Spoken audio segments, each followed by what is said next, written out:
Good morning students. આજે આપણે ફાર્મેકોલોજી વિશે ભણીશું. ફાર્મેકોલોજીમાં આપણે અલગ અલગ ચેપ્ટરમાં આપણે દવાના સોર્સિસ છે, દવા દવા કઈ રીતે વર્ક કરે છે, પછી દવાનો ગુણધર્મ કયા પ્રકારનો હોઈ શકે છે અને એના યુઝ અને કયા રૂટમાં આપવાની છે એના વિશે આપણે આગળ ભણીશું. સૌપ્રથમ ફર્સ્ટ ચેપ્ટરમાં જોઈએ તો ફાર્મેકોલોજી છે. બીજામાં આપણે દવાનો સ્ત્રોત જે છે એના વિશે જોવાનું છે, જ્યારે ત્રીજામાં દવાઓની વહનની પદ્ધતિઓ રૂટ્સ કઈ રીતે છે દવાના એના વિશે જોવાનું છે. ઇન્જેક્શન વિશે જોવાનું છે, સ્ટરીલાઇઝેશન, ઇમ્યુનિટી, આ બધા વિશે આપણે ફાર્મેકોલોજીમાં ભણીશું. સૌપ્રથમ ચેપ્ટર 1માં ફાર્મેકોલોજી વિશે જોઈએ તો ફાર્મેકોલોજી શું છે? ફાર્મેકોલોજી એક વૈજ્ઞાનિક શાખા છે, બરોબર, જે દવાઓ છે એમની માનવ શરીર પર કઈ રીતે અસર કરે છે, કેવો પ્રભાવ પડે છે એના વિશે અભ્યાસ કરે છે. હવે આ દવાઓની ઉત્પત્તિ સોર્સિસ ક્યાંથી છે અને એના સંરચના કઈ રીતે બને છે, ગુણધર્મ કેવા પ્રકારના છે, કેવી પ્રતિક્રિયાઓ આપી શકે છે આપણા શરીર પ્રત્યે, પછી થેરાપ્યુટિક વપરાશ કઈ રીતે છે એના વિશે માહિતી આપે છે.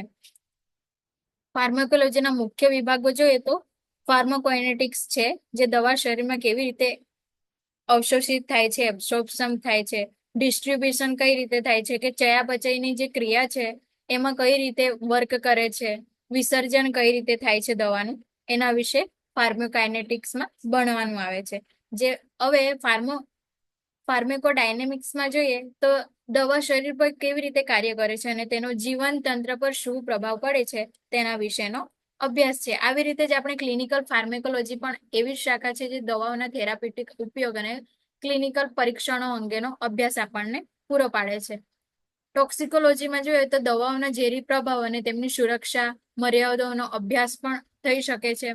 ન્યુરોફાર્મેકોલોજીમાં દવાઓ છે, પછી મગજ, નર્વસ સિસ્ટમ વચ્ચેની પ્રતિક્રિયાઓનો અભ્યાસ આપણને પૂરો પાડે છે. ફાર્માકોલોજીનું મહત્વ જોઈએ તો નવી દવાઓના વિકાસ માટે, અનિવાર્ય બીમારીઓની સારવાર માટે, પછી યોગ્ય દવા પસંદ કરવામાં મદદરૂપ, દવાઓના દુષ્પ્રભાવ, સાઈડ ઇફેક્ટ ના આધારે પણ દવાઓ લેવાની છે, ઝેરી પ્રભાવની સમજ આપતી દવાઓની અસર કરતા, પછી સલામતીને સુનિશ્ચિત કરવા માટે પણ થાય છે ઉપયોગી. દવાની વ્યાખ્યા જોઈએ તો દવા એ કોઈ પણ એવું એક રાસાયણિક પદાર્થ છે, કેમિકલ સબસ્ટન્સ છે, જે શરીરમાં પ્રવેશ કરે પછી શારીરિક અને માનસિક પ્રતિક્રિયાઓમાં ફેરફાર કરે છે, જે રોગનું ડાયગ્નોસિસ કે ટ્રીટમેન્ટ અથવા સિમ્ટમ્સ ઘટાડવા માટે વપરાય છે. હવે WHO ના આધારે વર્લ્ડ હેલ્થ ઓર્ગેનાઇઝેશને દવાની વ્યાખ્યા આપી હતી કે a drugs is any substance of product that is used or intended to be used to modify or explore physiological system or pathological state for the benefit of the recipients. બરોબર, જે દવાઓ કોઈ પણ પદાર્થો છે જે શારીરિક અથવા રોગગ્રસ્ત પેથોલોજીકલ સ્થિતિમાં ફેરફાર કરવા માટે ઉપયોગમાં લેવામાં આવે છે, જેથી દર્દી માટે લાભકારી સાબિત થઈ શકે.